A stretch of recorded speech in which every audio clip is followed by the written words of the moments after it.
자, 오늘 본문 봅니다. 자, 예레미야서 우리 30장 우리 12절부터 우리 24절까지 보겠습니다. 그 용지 하나씩 나눠 드리세요. 네. 프린터를.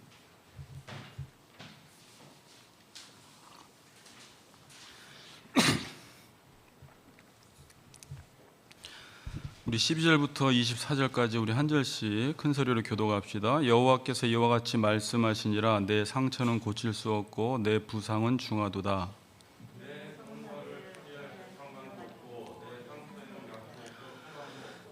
너를 사랑하던 자가 너를 잊고 찾지 아니하니 이는 내 악행이 많고 내 죄가 많기 때문에 나는 내 원수가 당할 고난을 내가 받게 하며 잔인한 징계를 내렸도다.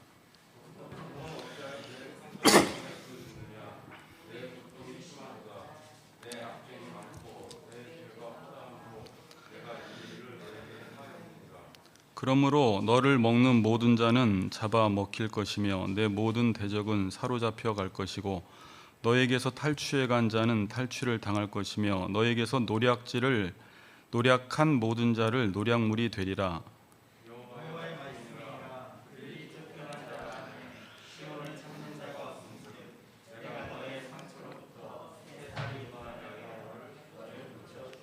여호와께서 말씀하시니라. 보라, 내가 야곱 장막의 포로들을 돌아오게 할 것이고 그 거처들의 사랑을 베풀 것이라. 성읍은 그 폐허가 된 언덕 위에 건축될 것이요 그 보루는 규정에 따라 사람이 살게 되리라.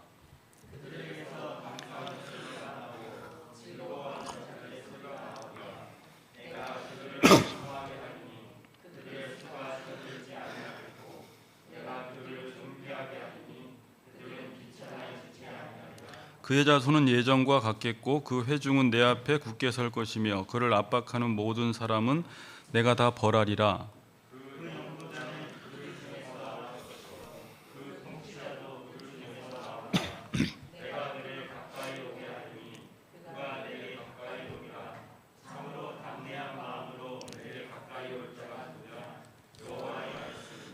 너희는 내 백성이 되겠고 나는 너희들의 하나님이 되리라.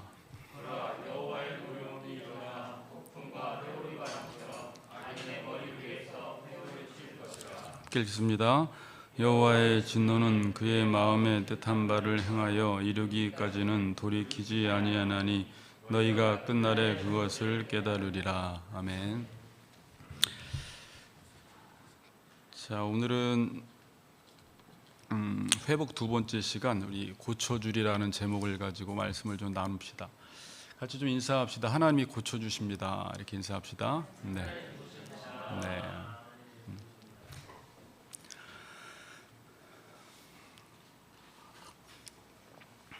네, 어서 와요, 테일이. 네, 우리 강 집사님 아들 왔네.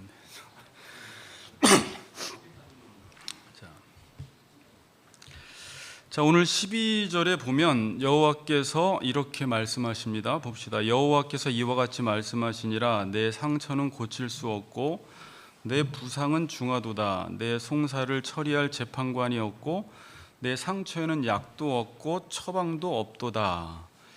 자, 지금 하나님께서 아주 절망적인 말씀을 하십니다. 유다 백성들은 지금 상처가 났습니다. 부상이 중합니다. 그런데 어떻게 된대요? 이 상처는 고칠 수가 없다. 약도 없고 처방도 없다라고 말씀을 하십니다. 자, 우리가 언제 절망스럽냐면 내가 어떤 문제가 있는데 그 문제를 고칠 수 없을 때, 문제가 있는데 약도 없고 처방도 없을 때 되게 절망스러워요. 여러분, 우리가 보통 문제를 해결하는 방식은 어떤 문제가 터지면 어떻게 해요? 원인이 무엇인가를 알아서 그 원인을 해결함으로 문제를 해결합니다. 살이 많이 찐다 그럼 원인이 뭐예요? 많이 먹었으니까 많이 먹지 않으면 되는 것이죠. 시험 점수가 안 나온다 그럼 공부를 안 했으니까 공부를 열심히 하면 되는 거예요. 또 가난하게 산다 그럼 또 열심히 일을 안 했을 수도 있고요. 이제 어쨌든 원인을 찾아서 지금의 문제들을 해결하는 방식으로 살아가요. 이게 인과응보라고 이야기를 하죠. 우리는 그렇게 모든 걸 생각해요. 그래서 어떤 사람을 딱 보았을 때 이 사람이 결과가 안 좋으면 아, 저 사람은 지금 원인 제공을 안 했구나, 이렇게밖에 생각을 못 해요. 욥이 고난 당할 때 욥의 친구들도 어떻게 이야기합니까? 인과응보의 논리로 욥을 봅니다. 야, 네가 그렇게 된 이유는 죄를 지었겠지. 근데 이게 맞아요, 틀려요? 틀리진 않아요. 자, 맞는데 모든 경우에 다 적용되는 게 아니에요. 맞기는 맞는데 이걸 너무 일반화 시켜버리면 안 됩니다. 어떤 사람은 열심히 일을 했는데 가난할 수 있고요, 어떤 사람은 안 먹었는데 살이 찔 수도 있어요. 공부를 열심히 했는데 결과가 안 나올 수도 있어요. 자, 그래서 우리가 힘든 건 뭐냐면 나에게 어떤 문제가 터졌는데 원인을 몰라요. 원인이 뭔지 모르겠어요. 원인은 모르겠는데 어떤 결과가 왔어요. 원인을 알면 그 원인을 해결하면 되는데 원인 없는 결과가 나한테 왔을 때 인간은 당황하게 되고 거기서 절망을 하게 됩니다. 자, 사람들은 이 원인 모를 일들이 발생을 하니까 인생이 두려운 거예요. 그러니까 인생이 두려울 때는 언제냐면 그냥 인과율의 법칙에 의해서 내가 행한 대로 열매만 맺어지면 두려울 게 없습니다. 내가 열심히만 살면 되기 때문에. 그런데 문제는 내가 전혀 원인 제공을 하지 않았는데 어떤 일들이 내 삶 속에 발생하기 때문에 이것 때문에 인생이 통제가 안 되기 시작하고 두렵기 시작해요.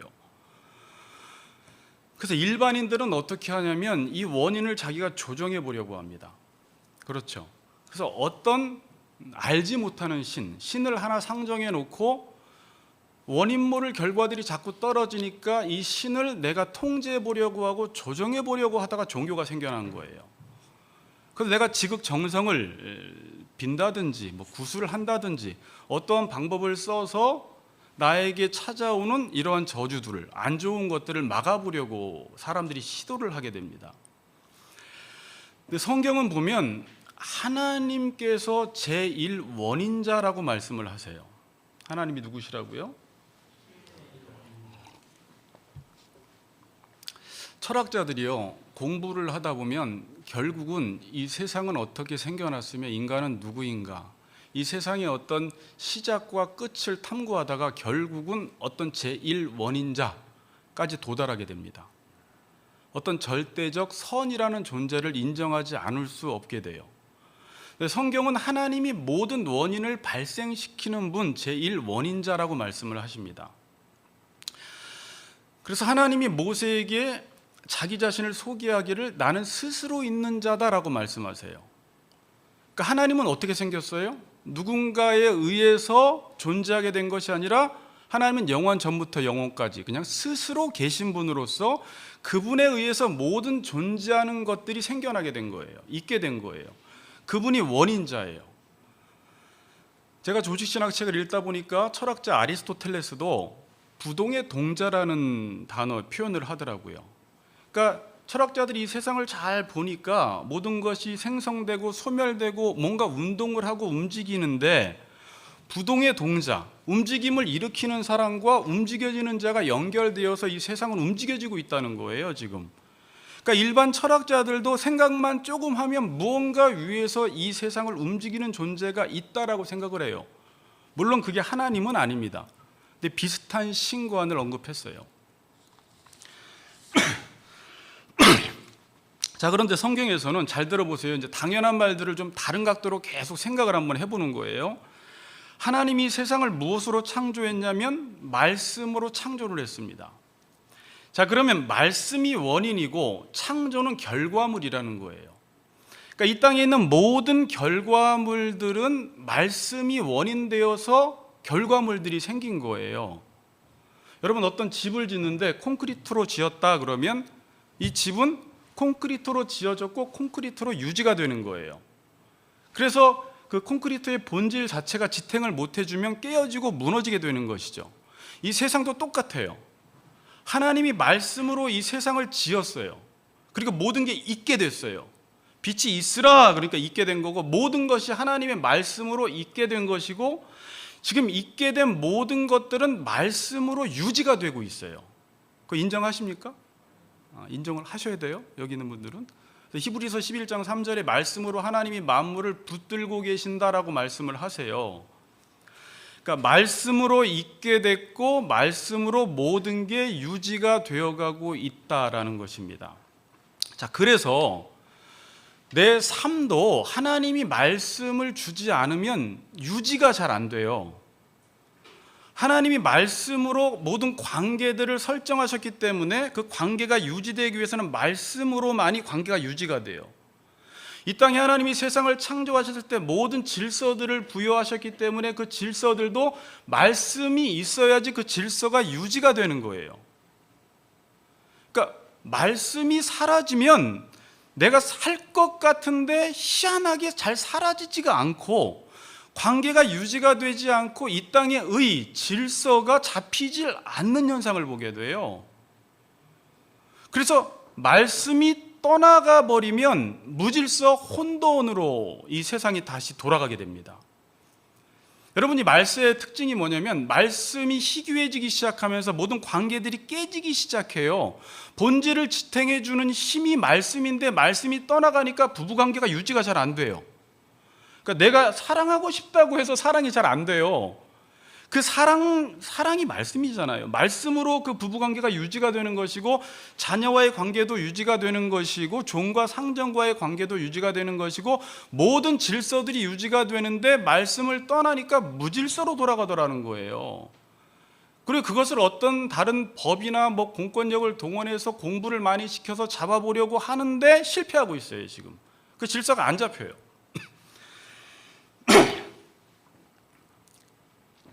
이렇게 무질서로 돌아가면 인간이 어떻게 됩니까? 여러분, 무질서 속에 살아보니까 어떤 현상이 일어나요? 고통스러워요. 고통. 그래서 지금 현대인들의 특징은 겉으로 어떻게 사느냐와 상관없이 질서가 깨어지고 있기 때문에 원인은 말씀인데 일반인들은 모르죠. 거기서 고통을 당하는 것입니다. 그래서 디모데후서 3장 1절은 말세에 고통하는 때가 이르리니 이렇게 나와요. 말세에 어떤 때가 이르러요? 사람들이 고통을 한다는 거예요. 그럼 여러분들이 서론을 들었으니까 고통이 왜 올 것 같아요? 하나님의 말씀을 떠나니까 고통이 오겠구나. 근데 디모데후서 3장 1절 이하에는 그렇게 설명하지 않고 같은 말인데 좀 풀어서 설명을 해요. 사람이 자기를 사랑하며 돈을 사랑하며 쾌락을 사랑하니까 고통이 오더라는 거예요. 그러니까 인간이 원래 말씀이 있을 때 하나님을 사랑하게 되어 있거든요. 돈보다 쾌락보다 자기보다 하나님을 더 사랑할 때 고통스럽지 않는데 사람들은 자기가 그렇게만 하면 더 잘 살 것인 양 우상 숭배를 하고 돈을 사랑하고 쾌락을 사랑하고 자기를 사랑해 보면 내가 행복할 줄 알았는데 이상하게 실존적으로 고통을 당하더라는 거예요. 집사님 인정하세요? 네. 그래서 말씀이 없으면 존재하는 것이 유지가 안 돼서 계속 고통을 당합니다. 지은 대로의 상태가 유지가 안 돼요. 하나님이 처음 짓고 보시기에 좋았더래의 상태가 계속 무너지기 시작해요. 선을 행하는 것도 안 되고요, 사랑하는 것도 안 되고, 섬기는 것도 안 되고, 용서하는 것도 안 돼요. 아무리 교회를 다녀도 사랑하고 싶어도 안 돼요. 내가 말씀 안에 있지 않으면. 용서도 안 됩니다. 그럼 이 모든 것을 유지시키려면 어떻게 해야 돼요? 말씀을 붙들어야 돼요. 자, 근데 그럼 내가 말씀을 붙들어야 되겠다 그 말이 아니에요. 그러니까 오늘부터 말씀을 죽어라 읽어야 되겠다라는 말이 아니라 저는 지금 우리 성도들에게 계속 알려주고 싶은 말은 말씀이 뭘 의미하냐라는 거예요. 내가 말씀을 붙든다라는 게 뭘 의미하냐라는 거예요. 그걸 의미하는 거예요. 그런 바른 질서와 관계 속에서 살아가는 것을 의미하는 거예요.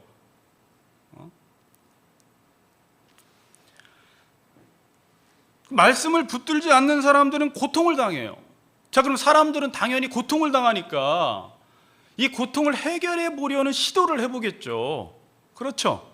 태일 씨, 고통을 당할 때 어떻게 하겠어요? 고통을 해결해 보려고 하잖아요. 이번 주에도 아내랑 잠시 그 TV에 볼 때 그 어떤 토론 대담을 하는 게 나왔어요. 전문가들이 나왔어요. 뭐 법조인도 나오고 뭐 의사도 나오고 정신과 의사도 나오고 그래서 어떤 토론을 하는데 저는 잠깐 봤는데 그 잠깐 본 사이에 그런 이야기를 했습니다. 요즘 청소년들이 자살을 많이 한대요. 또 하나는 자해를 많이 한대요. 자해. 그러니까 그 정신과 오은영이라는 그분이 요즘 유명하잖아요. 그러니까 그분이 그거에 대해서 답변을 하는 거예요. 왜 자해를 하느냐?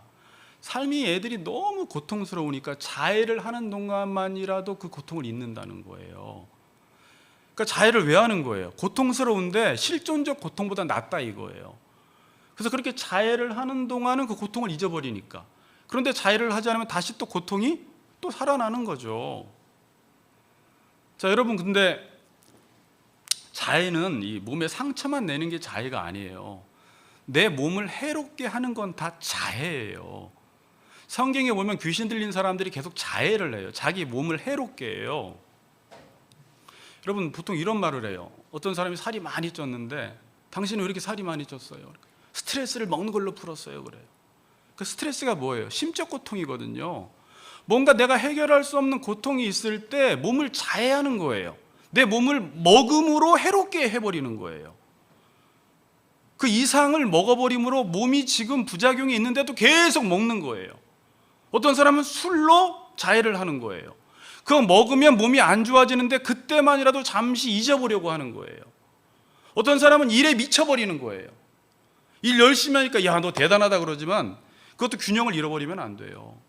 그 일하는 동안 잠시 잊어보려고. 어떤 사람은 게임에 미쳐버리는 겁니다. 왜? 이거라도 안 하면 내가 지금 너무 고통스러워. 나는 생각하는 존재라 생각하고 싶지 않은데 계속 어떤 생각이 나고 실존적 고통을 당하니까 그 고통을 잊어버리기 위해서 여러 가지 자기의 몸을 자해하더라는 것입니다. 근데 그 고통이 사라지나요? 근본적 고통은 사라지지 않아요. 그렇죠. 다시 그걸 안 할 때 고통은 또다시 찾아옵니다. 그럼 더 큰 자극을 줘야 돼요. 그래서 계속 중독 현상이 일어나는 거예요. 더 큰 자극을 줘야 돼요. 더 먹어야 되고 더 마셔야 되고 더 게임해야 되고 더 여행 가야 되고.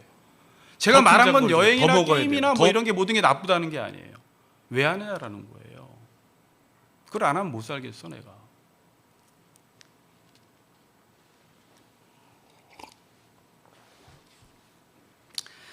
지금 유다 백성들은 상처가 있고 부상이 중한데 그 상처를 고칠 수 없습니다. 되게 불행한 말이에요. 약도 없고 처방도 없대요. 이 고통을 해결하기 위해서 아마 이들도, 유다 백성들도 여러분 앞에 쭉 살펴보았지만 엄청난 우상 숭배를 하기 시작해요. 제가 예전에 말씀드렸죠. 사람들이 우상 숭배를 왜 해요? 저주 받으려고 우상 숭배예요? 복 받으려고 우상 숭배예요? 복 받으려고 우상 숭배하는데 성경에서는 우상 숭배하면 어떻게 돼요? 저주를 받는데요. 완전히 반대되는 삶을 사는 거예요. 자, 그러면 성경이 이 12절 13절만 보면 어때요? 부상이 있고 상처가 있는데 약도 없고 처방도 없대요. 절망인 거예요. 이 논리는요 로마서에도 그대로 등장을 해요. 1장에 보니까 이방인들 다 죄인이야.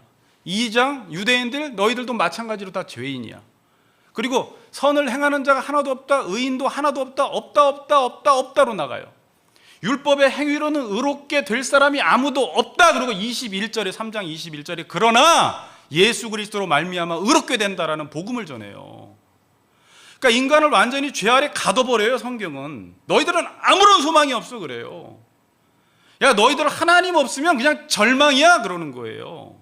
그리고 그러나라는 단어가 나오는데 사람들은 이 그러나라는 단어를 붙일 수가 없어요. 예수 그리스도를 만나지 않는 이상. 마찬가지예요. 상처가 있고 부상이 있는데 약도 없고 처방도 없대요. 그럼 누구만 고칠 수 있어요? 구원자가 와야 되는 거예요. 구원자가 오셔야 된다는 건 내 인생을 내 스스로 구원할 수 없기 때문에 구원자를 요청하는 거예요.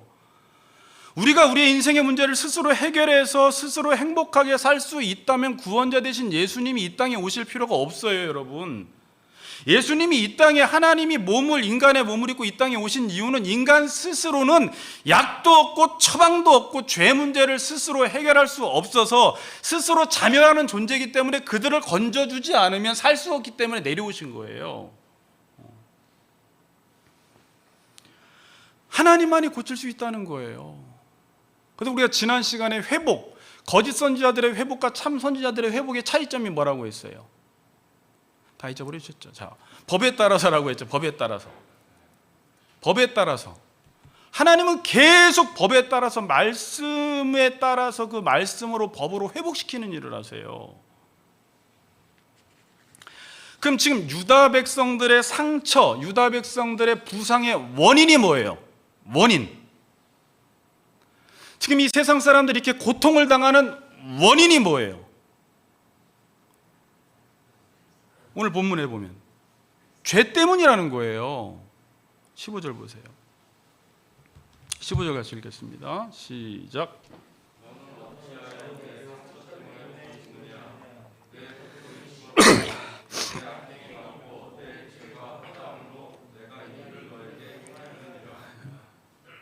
자기가 죄를 져놓고 아프니까 하나님께 부르짖어요. 그러니까 이렇게 말해요. 네가 어찌하여 네 상처 때문에 부르짖느냐? 그 네가 잘못해서 지금 고통당하면서, 그럼 네가 잘 살면 고통은 해결되는데 네가 잘못 살아서 고통당해놓고 왜 나한테 부르짖어? 이렇게 말하는 거예요. 내 고통이 심하도다. 내 악행이 많고 내 죄가 허다함으로 내가 이 일을 너에게 행하였느니라. 그러니까 악행이 많고 죄가 허다하기 때문에 그들은 계속해서 고통을 당하고 상처를 입고 부상을 당한 것입니다. 성경에서는 결국은 하나님을 떠난 인간이 이렇게 고통을 당한다는 거예요. 근데 제가 자꾸 이렇게 말씀을 떠나면 고통을 당한다 그러면 또 그냥 일반 성도들은 말씀 더 읽어야 되겠다, 이렇게 하지 마시고, 죄라는 게 뭐예요? 하나님을 원인 삼아서 결과를 만들어야 되는데 내가 내 삶의 원인을 제공해서 내 인생의 결과를 내가 만들어 보겠다라는 거예요. 그러니까 내가 스스로 한번 인생의 주인이 되어서 살아보겠다는 거예요. 그렇게 내가 원인 발생해도 얼마든지 내 인생은 행복하다고 하는 교만한 사람이 죄인이에요. 내가 왕이 되어서 내가 내 인생을 한번 통치해 보겠다는 거예요. 내가 열심과 노력을 통해서 뭔가 좋은 결과를 만들어 보겠다. 여러분, 이게 세상적으로 볼 때는 야, 너 참 대단하다라고 이야기할 수 있겠지만 성경에서는 죄라는 거예요. 얘들아, 너희들 왜 인생에 고통이 왔는지 알아? 왜 너희들 지금 상처 입은 줄 알아? 왜 부상당한 줄 알아? 하나님을 떠나서 그래. 말씀을 떠나서 그래. 근데 그 원인은 찾지 못하고 아프다고 하나님께 부르짖기만 하는 거예요, 지금. 그리고 고통을 해결해 보려고 하기 위해서 계속 자해하는 삶을 살아가고 있고요. 해결할 수가 없기 때문에 자해하는 거예요. 해결할 수 있으면 왜 자해를 합니까?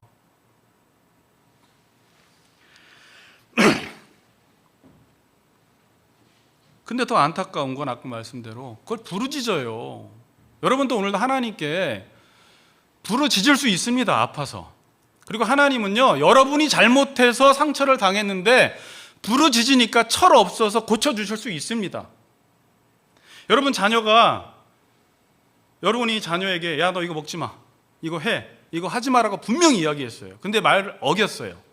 어기니까 어떻게 돼요? 고통당하죠. 고통당해놓고 엄마 그래. 그럼 엄마가 쌩통이다. 내가 너한테 이거 하지 말라고 했는데 했니? 이러면서 나 몰라. 이렇게 하지 않고 고쳐줘요. 그런데 또 그러면 계속 고쳐주지 않으세요. 그때부터는 네가 뭘 잘못해서 이렇게 되었는지를 보게 만드세요.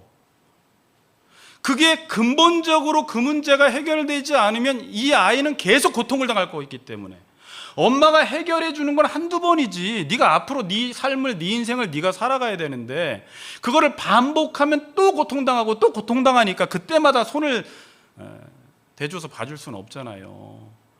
그래서 여러분, 하나님 보통 여러분들이 울부짖을 때 하나님이 치료도 해 주시지만, 하나님 나 아파요, 나 상처받았어요 라고 하나님께 울부짖으면 기도하는 가운데 하나님은 내 모습을 보게 만드시고 나를 객관적으로 보게 만드시고 내 죄가 무엇인지, 하나님 말씀에서 멀어진 것이 무엇인지를 보게 만들어서 그 부분을 수정시키고 고쳐주시는 거예요. 그 부분을 내가 고쳐야 되는 거예요. 잘못된 생활 방식을 내가 고치도록 만들어요. 그래야지 더 이상 고통을 당하지 않기 때문에. 지금도 무질서하게 사는 사람들, 말씀의 원리 안에서 살지 않는 사람들이 삶에서 고통을 당할 때 하나님께 부르짖으면 하나님은 동일하게 또 이렇게 응답하세요. 고쳐주기도 하지만 네 모습을 보라는 거예요. 네가 이 고통을 당하는 게 어디서부터 잘못됐는지, 어디서부터 삶의 습관과 생활 방식이 잘못됐는지 보고 나한테 부르짖는 것도 좋지만 일상의 삶 속에서 그 부분을 뜯어 고치라는 거예요. 그렇지 않으면 너는 계속 고통 가운데 살게 된다는 거예요.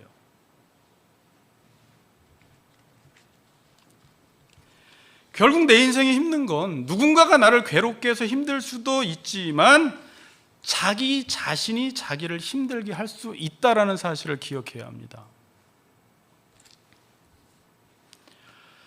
여러분, 상처가 나고 부상이 났는데 약도 없고 처방도 없어요. 아픈데 약이 없어요. 참 비극적인 말이에요. 전 여기서 그냥 딱 걸려버렸어요. 설교 준비를 하다가 예전에 로마서를 너무 재밌게 설교했던 때가 기억이 나면서 맞아, 그때 죄가 이렇게 무서웠지. 인간은 죄 아래 갇혀 있었지. 인간은 아무런 소망이 없었지. 근데 에레미야서에서 30장에서 31장, 32장 회복장에서 주님이 말씀하시기를 또 회복시키기 전에 인간의 상태가 어떤지 스스로 회복할 능력이 없음을 지금 말씀해 주고 있는 거예요. 여러분, 근데 세상에 속지 마세요. 약 없습니다. 약은 예수님밖에 약이 없어요. 근데 세상에서는 계속 자기가 약이 되어주겠대요.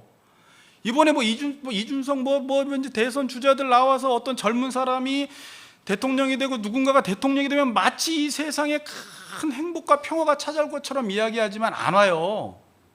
우리에게 상처만 안 줘도 다행이에요, 여러분. 약 없습니다. 어떤 방법도 약이 없어요. 공부가 약인가요? 공부해 보신 분들. 공부해도 내 고통은 똑같아요. 정신과 의사, 상담과 의사들, 특별히 아주 크리스찬으로서 하나님의 말씀에 근거해서 상담하거나 그 사람의 정신과를 치료하지 않으면 그 사람들도 자기가 더 아픈 사람들이지 남들에게 약을 제공해 줄 수 있는 사람들이 아니에요. 그럼 이 고통의 문제는 어떻게 해결이 됩니까? 자, 오늘 본문을 보면 희한해요. 그렇게 약도 없고 처방도 없고 너희들의 죄와 악행 때문에 이렇게 많은 재난을 당한다라고 이야기하다가 갑자기 16절부터 문맥이 자연스럽게 이어지지도 않고 그냥 회복이 나와요. 그럼 하나님이 이들을 지금 왜 고쳐주시는 거예요? 한번 17절을 읽고 이야기해 봅시다. 17절 읽어보세요. 17절 같이 읽어보겠습니다. 시작.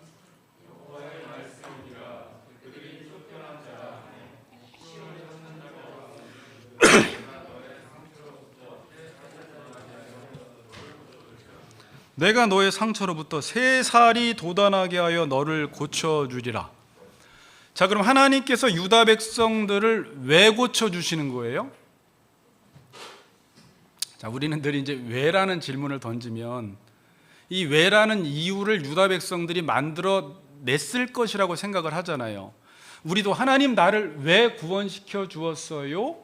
라고 하면 우리 스스로는 야, 너는 그래도 이것 때문에 너는 몇 대째, 너는 성경 봐서, 너는 예전에 어렸을 때부터 이렇게 하나님을 잘 섬겨서 구원시켜 준 게 아니라 우리는 구원의 이유와 조건을 만들어 낼 수 있는 사람이 아니에요.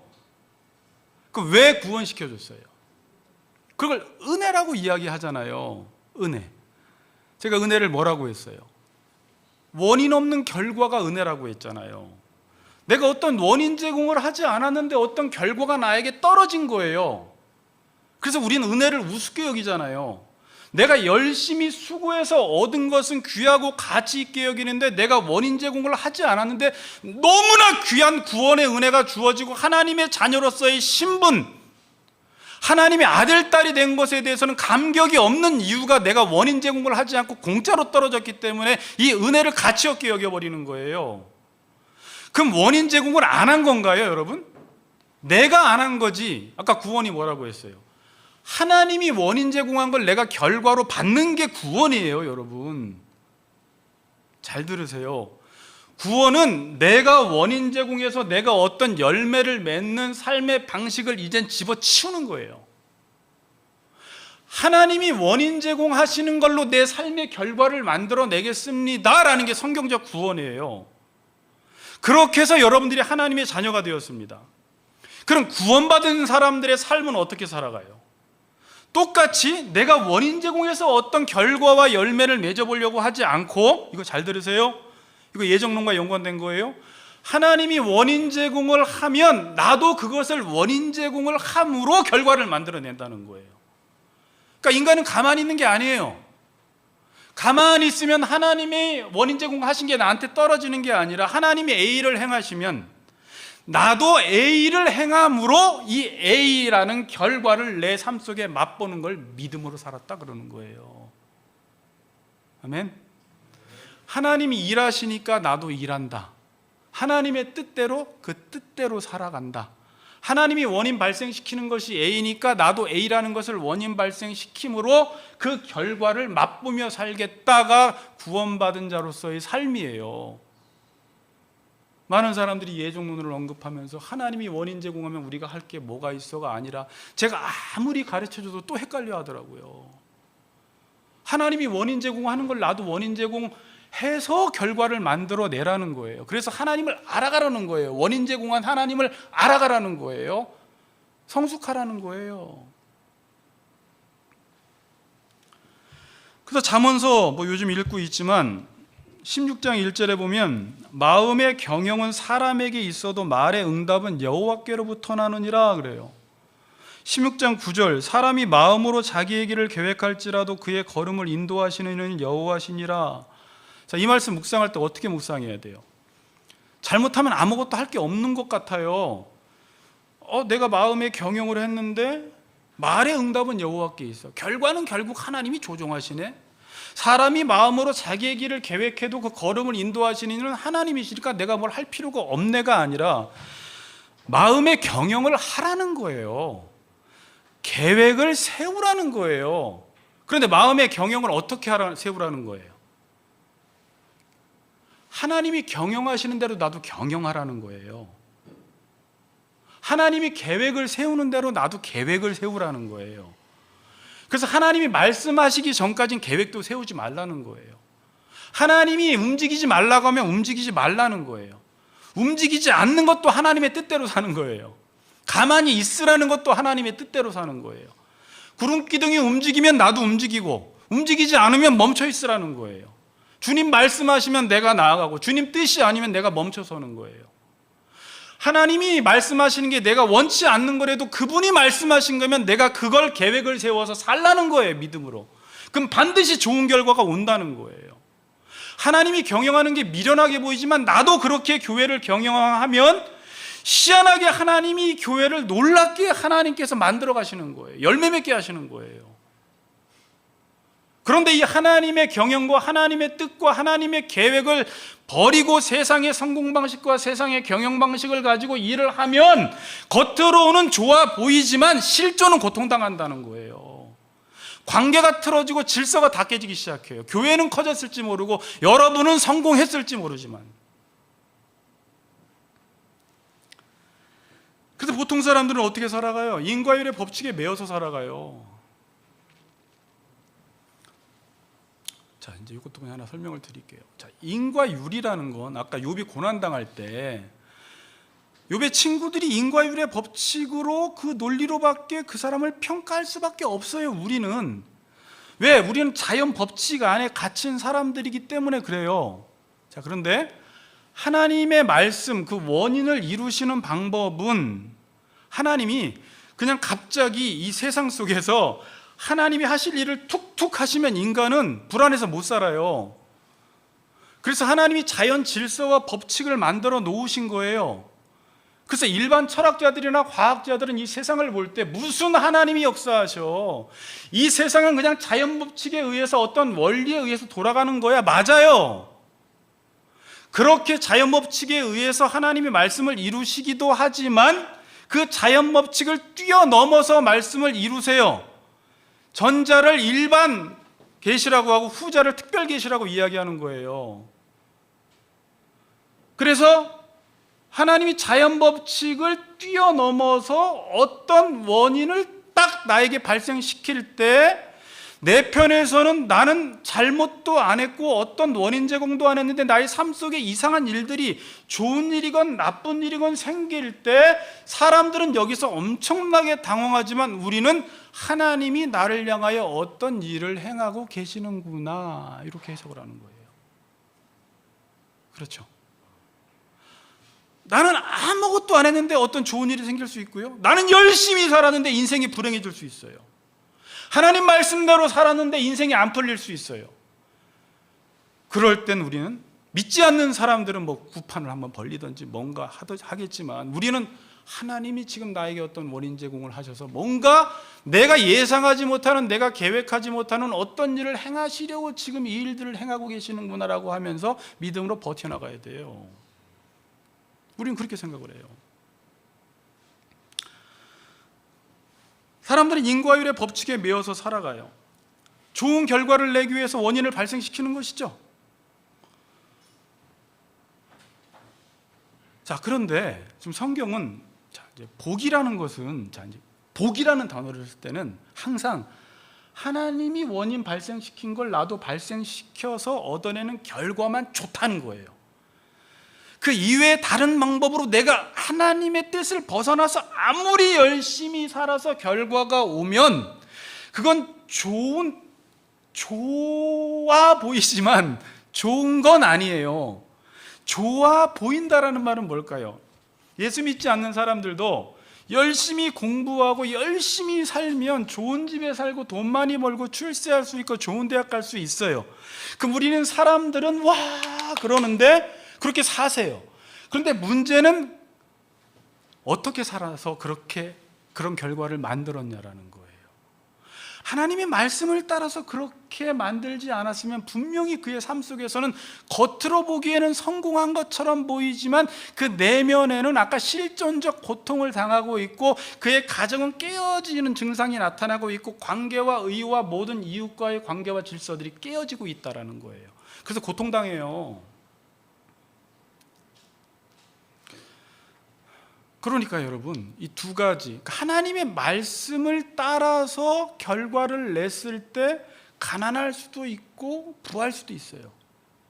가난 자체, 부 자체가 하나님 말씀이다 아니다는 아니에요. 근데 기왕이면 여러분들이 열심히 말씀을 따라서 살다가 보면 하나님이 여러분들에게 좋은 결과들을 주세요. 여러분 그릇에 따라서.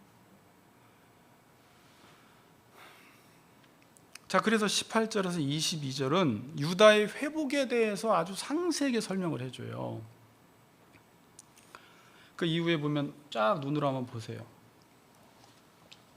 앞으로 이들이 어떻게 회복이 된다고 이야기하냐면 바벨론 포로 생활하다가 본국으로 돌아가는데 하나님은 단순히 본국으로 귀환시키는 것뿐만이 아니라 그들의 그 무너진 땅 위에 하나님이 성읍을 지으신대요.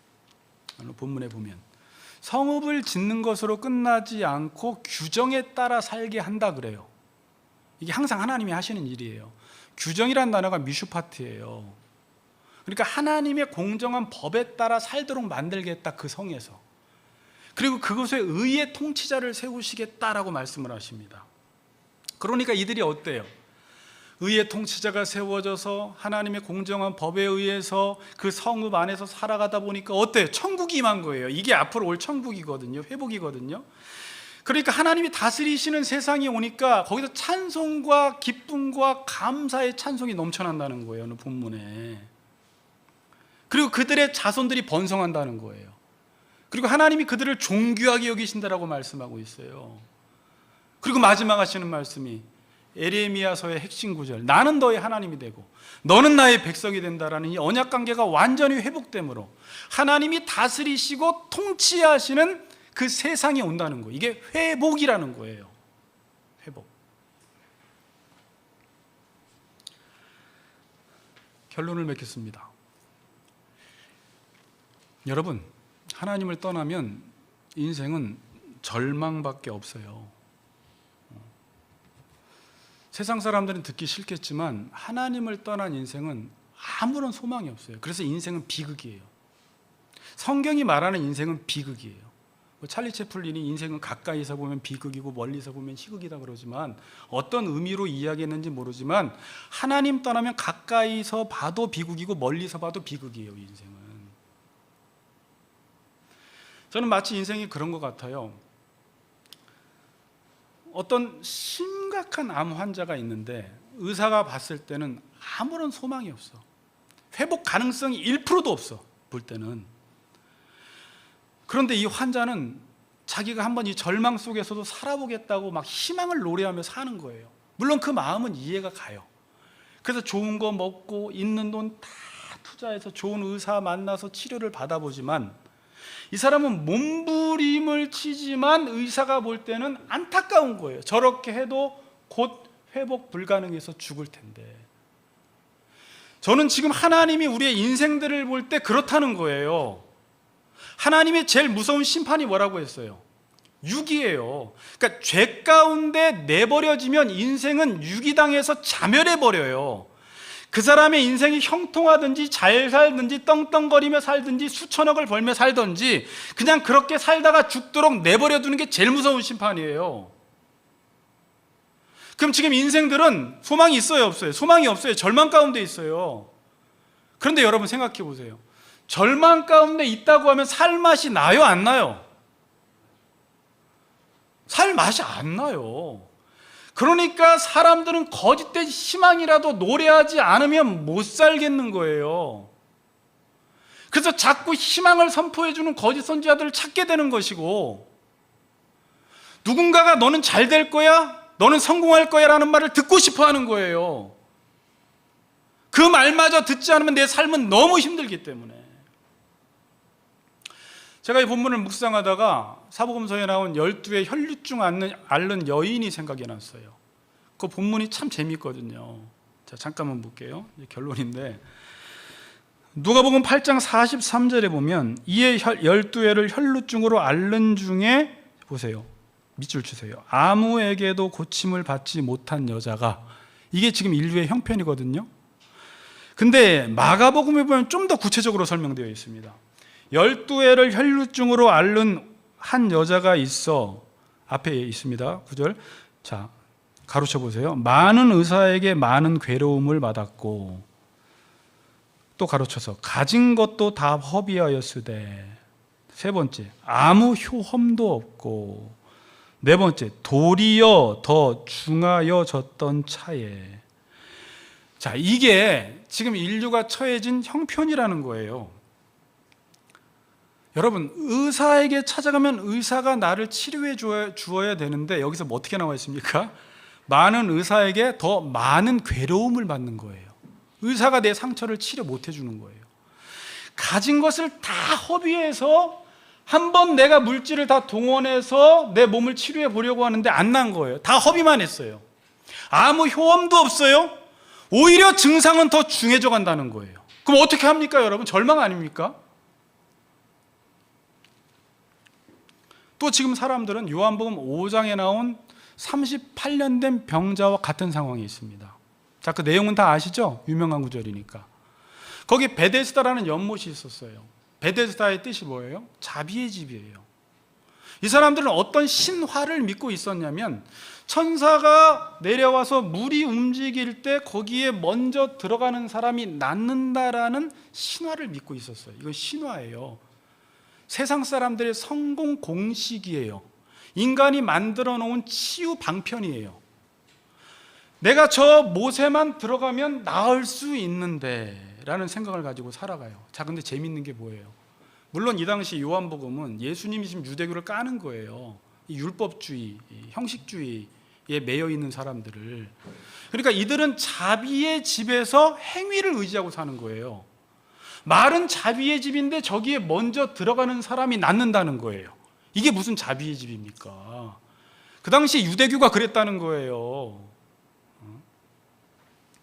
그리고 예수님이 요한복음 5장 6절에 보면 그 38년 된 병자에게 이런 말씀을 하세요. 예수께서 그 누운 것을 보시고 병이 벌써 오래된 줄 아시고 예수님이 보시고 아시고 물으십니다. 야, 38년 된 병자야, 내가 낫고자 하느냐? 그럼 그때 집사님 뭐라고 대답해야 돼요? 네, 제가 치료받길 원합니다. 제가 낫고자 원합니다라고 대답을 해야 하는데 이 사람은 어떻게 대답을 해요? 물이 움직일 때 나를 못에 넣어주는 사람이 없어 내가 가는 동안에 다른 사람이 먼저 내려간다라는 거예요. 그러니까 자기가 지금 낫지 못하는 이유가 나를 못에 넣어주는 사람이 없어서, 내가 그 못에 들어가지 못해서. 이 말이 뭐예요? 목사님, 제가 지금 성공하지 못하는 이유가, 행복하지 못하는 이유가 사람들이 나를 도와주질 않아요. 사람들이 나에게 기회를 주지 않아요. 그래서 나는 지금 낫지 못하고 있어요. 누군가 사람들이 나만 도와주어도 나는 행복할 텐데 아무도 나를 안 도와줘요. 목사님, 제가 지금 불행한 이유는 제가 원하는 것, 그 못에 들어가지 못해서 인생이 이렇게 불행한 거예요. 이 두 가지에 매여 있어요, 사람들은. 자기 인생의 실패 원인이 사람들이 나를 도와주지 않고, 사람들이 나에게 기회를 주지 않고, 내가 지금 원하는 저 목적만 이루면 행복할 텐데 그것을 아무도 도와주지 않고 나는 지금 불구라 그것을 행할 수 없다라는 거예요. 자, 그런데 여러분, 집에 가서 본문 보세요. 요한복음 5장에 거기에 나오는 환자들이 어떤 환자들이 나오는 줄 알아요? 먼저 들어가면 낫는데 소경이 나와요. 소경 볼 수 있어요, 없어요? 그거 어떻게 들어가? 그 다음에 쩔뚝바리가 나와요. 쩔뚝 어떻게 들어가요? 손 마른 자가 나와요. 이건 손발이 비틀어진 사람들이에요. 못 가요. 마비가 돼가지고. 38년 된 병자, 앉은 병이 어떻게 가요? 구약에서 하나님의 은혜에서 멀어진 사람들을 상징하는 사람들이에요. 뛰어갈 수도 없는데 뛰어가면 낫는다라는 그 신화를 믿고 헛된 희망을 품고 사람들이 살아가는 거예요. 지금 사람들이 바라고 있는 그러한 성공 공식들 보세요. 그렇게 한다고 절대 행복해지지 않아요. 근데 세상은 그러한 치유 방식을 만들어 놓고 그렇게만 살면 행복해질 거래요. 절망 속에서 벗어난대요. 천만의 말씀. 모든 사람들이 38년 된 병자와 똑같아요. 그 삶에 찌들어 있어요. 주님이 와서 낫고자 하냐 물어도 주님 저를 고쳐주세요라고 말해야 되는데, 주님 아무도 나를 못에 넣어주는 사람이 없어요. 주님 내가 저 못에만 들어가면 사는데 저 못에를 들어갈 수가 없어요. 그래서 지금까지 38년 동안 이렇게 살았어요. 이렇게 말하는 거예요. 우리의 모습 아닙니까?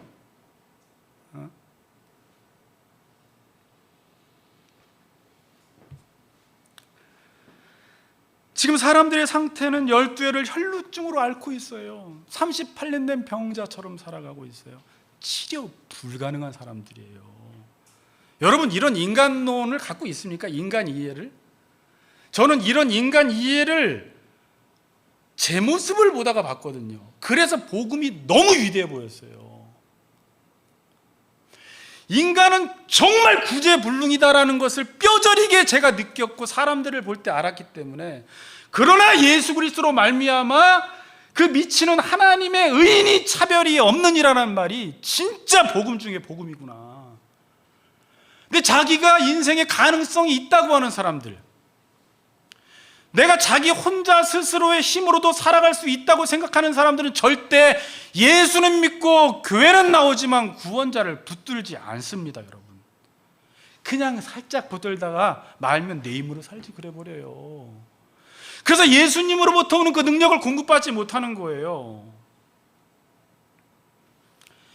여러분, 뒤에 보면 이 혈루증 걸린 여인이 나요. 효험도 없고 더 중해져 가는데 바로 그 본문 뒤에 예수의 소문을 듣고 이렇게 나와요. 예수의 무슨 소문을 들었을까요? 의사도 고칠 수 없고 의사도 나에게 괴로움만 줘. 아무리 많은 재물을 투자해도 내 병을 고칠 수 없고 효험도 없고 병만 중해져 가던 차에 예수의 소문이 뭐였을까요? 아무도 고칠 수 없는데 아무나 고칠 수 있다라는 구원자의 소식을 듣고 무리 사이에 끼어들어가서 뒤에서 예수의 겉옷을 만져요. 다른 본문에서는 그냥 옷이라고 이야기하고 마태복음은 유대인들을 상대로 말씀하기 때문에 겉옷이라는 단어를 써요. 예수님이 속옷을 달라고 하는 자에게 겉옷을 주라고 할 때 그 의미는 율법을 달라고 하는 자에게 진리를 가르쳐 주라 그 말이에요. 겉옷은 진리를 의미해요. 요한복음 16장, 요한계시록 16장 15절에서도 성도들이 겉옷을 지키래요. 마태복음 22장에서 혼인잔치 비유에서도 예복 겉옷을 입고 오지 않은 자는 쫓겨나요. 진리를 깨닫지 못한 자, 진리로 준비되지 않은 자는 쫓겨난다는 거예요. 진리만 붙들면 내가 살아난다라는 믿음이 이 여인에게 있었던 거예요. 언제? 절망 가운데 아무도 나를 고쳐줄 수가 없는데 예수의 소문을 듣고 예수님의 겉옷을 만졌는데 예수님이 느꼈어요. 내 능력이 나갔다라는 걸 느꼈고 따라 내 믿음이 너를 구원했다 그래요. 그럼 여러분들 질문할 수 있겠죠. 목사님 저도 말씀 붙들었는데요. 저 하루에 이 말씀 10장씩 읽는데요. 저 지금도 성경 공부 많이 하는데요. 저 지금도 성경 붙들고 다니는데요. 저는 왜 안 나요? 자, 예수님이 뭐라고 이야기했어요? 왜 낫다라고 이야기해요? 딸아, 내 믿음이 너를 구원했다 그래요. 예수님이 고쳐준 거예요? 딸의 믿음이 구원시켜준 거예요? 예수님이 고쳐줬잖아요. 근데 예수님이 우리에게 원하는 건 뭐예요? 믿음은 뭐예요? 하나님, 아까 그냥 오늘 서론에서 말씀드린 대로 하나님, 제 인생은요 제 힘으로 제 노력으로 제가 원인을 발생시켜서는 좋은 것을 저는 얻을 수가 없어요. 저는 심령이 가난한 사람이에요. 하나님이 주시는 것만 좋은 거고 하나님이 주시는 게 생명이고 하나님이 주시는 게 양식이고 하나님이 주셔야지 우리의 가정 관계도 유지가 되고 자녀와의 관계도 유지가 되고 모든 의와 질서들이 유지가 돼요. 하나님, 저는 말씀이 없으면 못 살아요. 믿음, 이렇게 말하는 거예요. 딸아, 내 믿음이 너를 구원했다 그래요. 그 수많은 무리 중에 그 12의 혈루증 앓는 여인만 고침받아요. 믿음으로. 오늘도 교회에 우리는 지금 몇 명 없지만 수천 명, 수만 명이 나와 있어도 고침받는 사람 몇 명 안 돼요.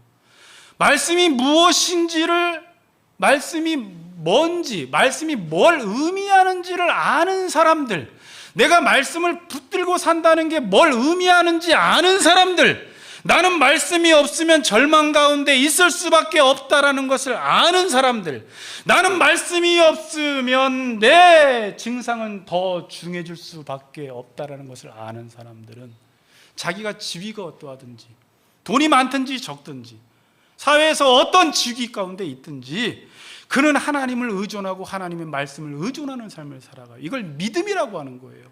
그런 사람들에게 오늘 회복과 치유의 역사가 있다는 것입니다. 여러분, 하나님 없는 인생은 절망이 많습니다. 지금 앞으로 세상은요 말세가 되면 고통은 더해져 갑니다. 더 중해져 갈 것입니다. 지금도 성도들 가운데 교회는 다니지만 믿음으로 말씀을 붙들지 않는 사람들은 점점 상태가 중해져 갈 거예요. 그때 주님이 베데스다에 38년 된 병자에게 찾아오셔서 물으셨던 것처럼 오늘도 물으세요. 내가 낫고자 하느냐? 딸아, 내가 너 치료해 줄까?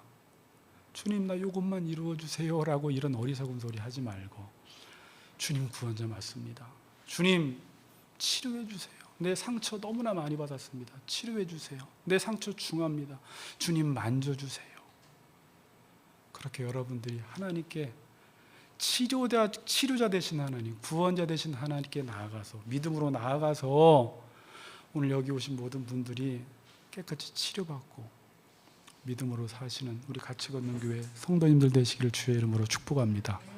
네.